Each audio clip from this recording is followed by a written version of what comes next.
Shalom Bapak Ibu, Saudara-saudara, kekasih Kristus, selamat pagi. Kembali di pagi hari ini kita jumpa dalam suara pastoral.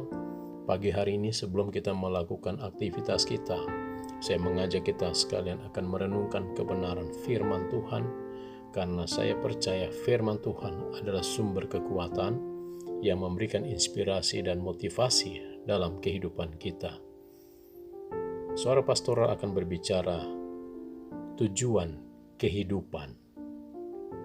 Saudara-saudara, kita akan membuka Alkitab kita di dalam kitab Filipi, pasal yang pertama ayat yang ke-22 berkata, "Tetapi jika aku harus hidup di dunia ini, itu berarti bagiku bekerja memberi buah. Jadi, mana yang harus kupilih? Aku tidak tahu." Saudara, banyak orang yang berusaha mencari tujuan arah hidupnya. Ada yang bertujuan menjadi orang yang kaya dan sukses, menjadi pengusaha, dan sebagainya. Semua harapan dan keinginan itu tidaklah salah. Tetapi jangan sampai semua harapan itu menjadi tujuan hidup kita.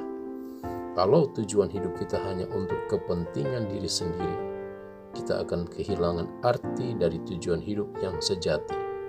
Bahkan kita tidak akan pernah menjadi puas sekalipun kita sudah mencapai semua harapan kita. Sebab keinginan manusia tidak pernah terpuaskan dan manusia akan selalu tergoda mencari sesuatu yang lebih lagi.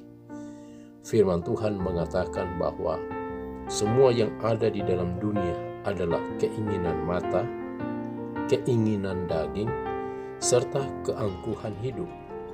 Saat kita larut di dalamnya, maka kita dapat kehilangan waktu untuk bersekutu dengan Tuhan. Lambat laun hidup kita akhirnya dikuasai oleh keinginan daging. Jadi, kita harus dapat merenungkan apa tujuan hidup kita. Tujuan hidup yang sejati adalah mencari kehendak Tuhan dan melaksanakannya dalam hidup kita.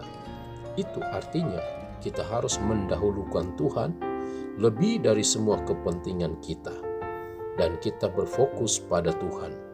Matius 6 ayat 33 mengatakan, ketika kita mencari kerajaan Tuhan dan kebenarannya, maka semuanya akan ditambahkan kepada kita. Oleh sebab itu, saudara-saudara, janganlah cemas atau apa yang kita perlukan, sebab Tuhan sudah menyediakan bagi umat-Nya. Tujuan hidup kita di dalam Tuhan itu sifatnya kekal. Namun, semua yang ada dalam dunia hanya bersifat sementara. Tuhan menyediakan hidup yang kekal sehingga kita juga harus melakukan sesuatu yang bersifat kekal. Misalnya, memiliki hubungan yang erat dengan Tuhan, melayani Tuhan dan selalu menyenangkan hati Tuhan. Semua ini tidaklah sia-sia sebab akan Tuhan perhitungkan bagi kita. Saat kita menabur perkara yang kekal, kelak kita juga akan menuainya. Ketika kita memiliki tujuan hidup yang mulia, bukan berarti semua tanpa tantangan. Namun kita harus terus maju untuk menggenapi rencana Tuhan bagi kita. Jika hari ini kita sudah berada di jalur yang benar, jangan biarkan dosa menjadi penghalang terhadap tujuan hidup yang kekal. Milikilah iman yang teguh di dalam Tuhan. Saudara kekasih Tuhan, renungkanlah hal ini. Apakah gunanya jika kita sudah mencapai semua keinginan kita, namun pada akhirnya kita jauh dari Tuhan? Semuanya akan menjadi sia-sia. Jadi, kejarlah segala sesuatu yang bersifat kekal dan pastikan bahwa kita memiliki tujuan hidup yang hanya menyenangkan dan memuliakan Tuhan. Amin.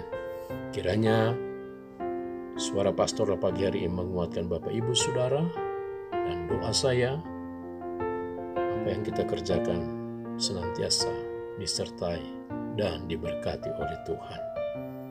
Sukses selalu. Selamat pagi. Shalom.